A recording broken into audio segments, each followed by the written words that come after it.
আমরা দিশাবন্ধ আসছিলাম হচ্ছে একটা বাইক নেওয়ার জন্য। আর দিশাবন্ধ যেহেতু আসছি, এখন দেখবো যে চা বিলাসটা খোলা আছে কিনা। এদিকে নতুন ভাইরাল হয়েছিল চা বিলাস, তো আজকে মেবি এটা উঠাই দিছে এলাকাবাসী, বন্ধ হয়ে গেছে নিউজ পাইছি। এখন খোলা আছে কিনা শিওর না, আসছি যেহেতু যাচ্ছি। হ্যাঁ, রোডগুলা নতুন হয়েছে, যাক ট্রেনে শান্তি পাচ্ছি। কিন্তু এখন চা বিলাসটা মেবি খোলা পাবো না, শুনছি আজকে বন্ধ করে দিছে।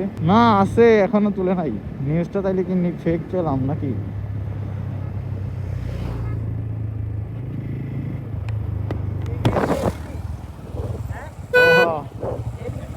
হ্যাঁ, আমরা চলে আসছি দিশাবন। এই হচ্ছে সেই চা বিলাস। হ্যাঁ, ঈশ্বর ভালো মানুষই আছে।